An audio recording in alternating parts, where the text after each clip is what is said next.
Di Karbala nggak ada orang lihat, ingat istri, anak. Zuhair ibn Qain itu yang tadinya nggak bersama Imam Husain dalam sejarah. Beliau nggak bersama Imam Husain dalam rombongan. Beliau selalu kalau dalam perjalanan menuju yang sama, tapi selalu beliau kalau berhenti di kemah yang jauh, nggak mendekati kemah Imam Husain. Suatu perjalanan Imam Husain berkemah, Zuhair juga berkemah. Gak jauh dari situ. Imam Husain tahu di sana ada Zuhair. Imam Husain memerintahkan salah satu orang untuk pergi ke sana memanggil Zuhair.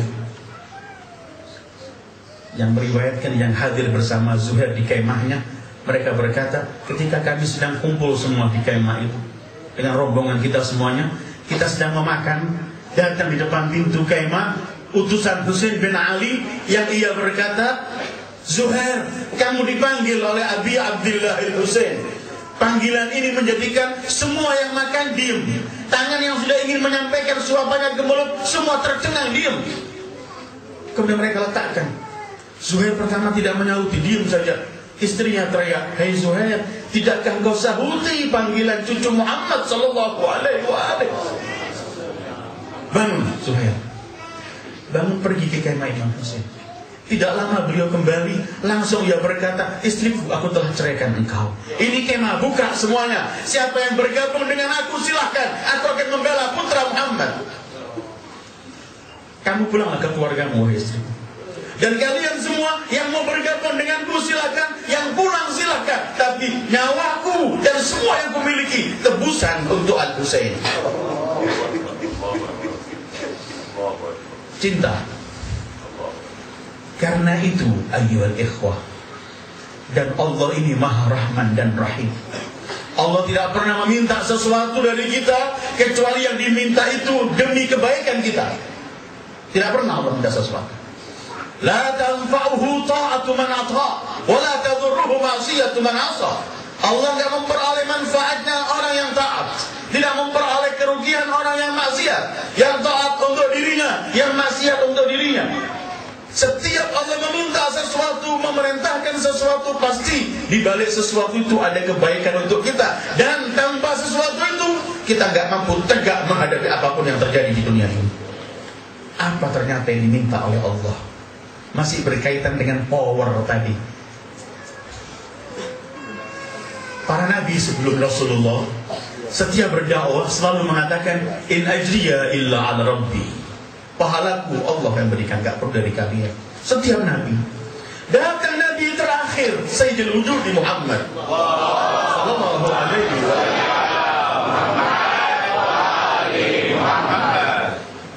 Datang Sayyidul Wujud terakhir, berbeda. Beliau nabi terakhir. Beliau atas perintah Allah disuruh untuk meminta kepada umat ini upah yang harus dibayarkan. Dan kalau mereka tidak membayar upah ini, mereka tergolong yang sangat-sangat biadab terhadap Sayyidul Wujud Muhammad. Apa yang diminta? Qul la as'alukum alaihi ajra illa al-mawaddata fil qurba. Aku tidak minta upah kecuali cintailah keluargaku. Karena apabila cinta ini kita berikan kepada mereka, maka pasti yang memberikan cinta ini akan memiliki power untuk menegakkan kalimat Allah dan tidak pernah akan takut menghadapi apapun di dunia ini. Perjalanan Karbala merupakan pelajaran besar karena mereka adalah contoh manusia yang memberikan opah risalah. Mereka cuma melihat dirinya.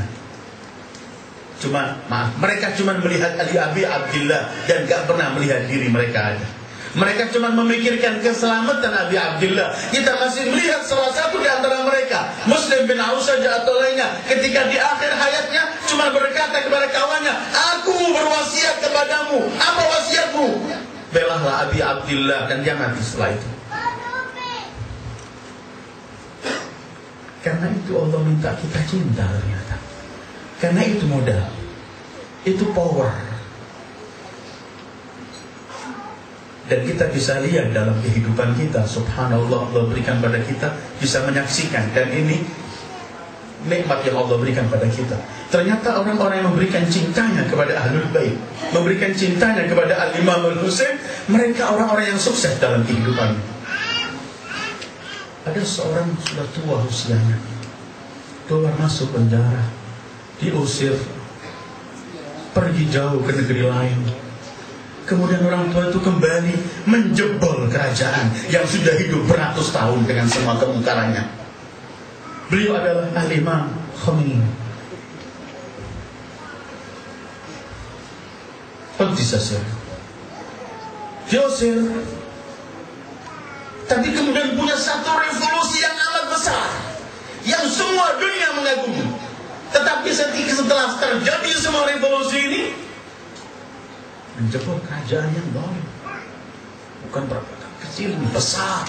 Tetapi ketika beliau ditanya semua prestasi ini apa, beliau cuma menjawab semua yang terjadi ini cuma berkat majlis Muharram dan Safar, yaitu majlis Abi Abdillah di Muharram dan Arba'in Safar Abi Abdillah. Ini yang menyebabkan power. 2006 yang lalu pun kita melihat dari satu negara paling biadab, Israel, yang diisukan di mana-mana oleh anteknya, punya jaisul la tuqhar yukhar, punya kekuatan gak bisa dikalahkan, punya senjata, punya semuanya, dikalahkan oleh satu kelompok manusia yang mereka telah memberikan cintanya kepada Abi Abdullah. Cuman mereka punya labbaika ya Husain, mereka menghabiskan mereka. Power al-mahabbah. Dan sampai sekarang kalau kita mendengar para pemuda di Palestina, para pemuda di Lebanon, mungkin para pemuda di Iran, di Irak, semuanya ketika mereka hidup dengan nama-nama Abi Abdillah Al-Husain, ibunya, ayahnya, dianya sendiri berebut menyambut kematian karena ada cinta dengan Ahlul Bait. Ayyul ikhwah wal akhawat. Karena itu pelajaran terpenting dari peristiwa berat bala yang kita selalu ingin mengambil adalah ayo kita pupuk kecintaan ini kepada Ahlul Bait. Karena itu kemudian yang diminta oleh Allah itu adalah qul in kuntum tuhibbunallah fattabi'uni yuhibbukumullah. Kalau kalian benar-benar cinta Allah, ikuti aku Sayyidul Wujud Muhammad. Pasti Allah akan mencintai kalian. Ini yang perlu kita pupuk. Kapan kita bisa mencintai opah risalah ini? Ya kalau kita selalu luangkan waktu untuk mengkaji, membaca biografi mereka, membaca sejarah mereka, mengkaji ilmu-ilmu mereka, baru kita siapa yang paling dekat, paling mengenal Ahlul Bait, dia yang paling dekat menghadap kepada Allah. Dan pecinta Ahlul Bait yang setia, mereka merindukan kematian karena pecinta Ahlul Bait punya keyakinan benar, keyakinan yang pasti. Seperti yakinnya kita, kalau hari ini kita Yaumul Ahad, besok hari Senin.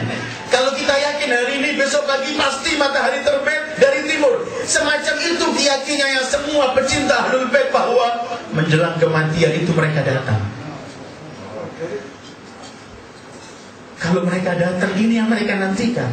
Ini bukan ancaman, ini bukan tantangan atau rintangan. Ini masalah artinya menjemput kematian itu, karena kematian itu kabar gembira kita dipertemukan dengan orang yang kita cintai.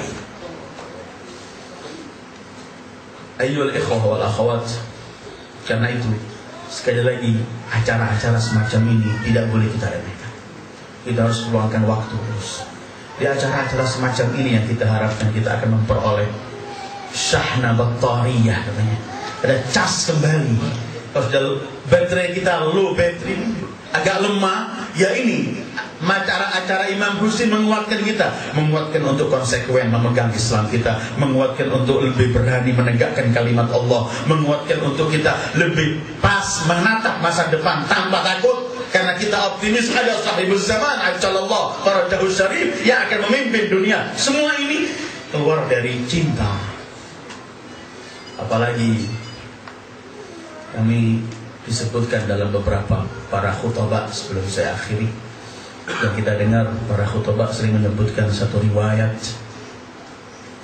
Katanya Imam Ja'far itu selalu menganjurkan para pengikutnya untuk mengadakan acara-acara semacam ini. Suatu hari beliau berkata kepada para pengikut-pengikut beliau, adakan acara untuk Abi Abdillah, adakan. Akhirnya para pengikutnya kumpul bersama mengadakan acara untuk Abi Abdillah al-Husain. Semua orang datang. Acara dimulai, tapi Imam Ja'far cuma di luar, gak masuk. Di dekat luar, dekat pintu menerima tamu, mengatur di luar sana. Tidak masuk ke dalam majlis. Sampai majlis dimulai, sampai dibacakan azan, mengingat dan merintih Imam Husain, tetap Imam Ja'far masih di luar. Sampai acara selesai, Imam Ja'far tidak masuk, di luar. Salah satu mereka datang, ya Imam, bukankah engkau yang menganjurkan kami membuat acara ini? Bukankah selalu kali engkau menganjurkan dengan sangat-sangat sekali untuk mengadakan ini? Kenapa kemudian ketika diadakan acara ini kamu tidak masuk? Semestinya kamu yang terdepan, karena kita akan menyampaikan azan untuk datumu kepadamu. Orang yang paling patut menerima azan bagi kami adalah engkau. Tapi kenapa engkau di luar? Imam Ja'far beliau kemudian berkata, salamullahi alaih. Bagaimana aku masuk? Aku melihat datukku Muhammad hadir di situ. Demi Allah, aku melihat Ibu Husain Fatimah hadir di tempat itu. Demi Allah, aku melihat ayah Husain Ali bin Abi Thalib hadir di tempat itu. Aku masih menyaksikan Fatimah menangis melihat kalian semua dan azan semuanya. Maka aku tidak masuk, aku tunggu di luar. Ya Zahra, kalau kamu hadir di tempat ini, ya Rasulullah, wa Ali bin Abi Thalib, ya Amirul Mukminin, ya Zahra, kalau kamu hadir di tempat ini, saksikanlah. Kami sedang duduk membicarakan kekasihmu Husain, ya Zahra. Kami sedang duduk di sini membicarakan orang-orang yang berjuang dan membela kekasihmu, ya Zahra. Kami yakin kau adalah manusia yang mulia, paling mulia, anak dari manusia yang mulia, istri manusia mulia, ibu dari manusia yang mulia. Kamu tidak pernah akan kikir memberikan sesuatu pada kami, ya Zahra. Kami hanya minta, ya Zahra, jangan lupakan kami kelak di hari kiamat dengan syafaatmu, ya Zahra. Air mata ini, ya Zahra, demi Allah hanya untuk mengenang putraku, ya Zahra. Kalau kamu menghadiri acara-acara semacam itu, kami yakin kau menghadiri acara kita ini. Jangan pisahkan kami dengan Husainmu, ya Zahra. Jangan pisahkan kami dengan Husainmu, ya Zahra. Ketika engkau kelak di mahsyar menuntut membunuh Husain, penolehlah kepada kami untuk memberi syafaatmu, ya Zahra, ya Zahra, ya Ummul Husain. أيها الإخوة والأخوات، صلى الله عليك يا أبا عبد الله، صلى الله عليك يا أبا عبد الله، صلى الله عليك يا أبا عبد الله، وعلى الأرواح التي حلت في فنائك. عليك مني سلام الله أبدا ما بقيت وبقي الليل والنهار، ولا جعله الله آخر العهد مني لزيارتكم. السلام على الحسين وعلى علي بن الحسين وعلى أولاد الحسين وعلى أصحاب الحسين ورحمة الله وبركاته. أيها الإخوة، السلام عليكم ورحمة الله وبركاته.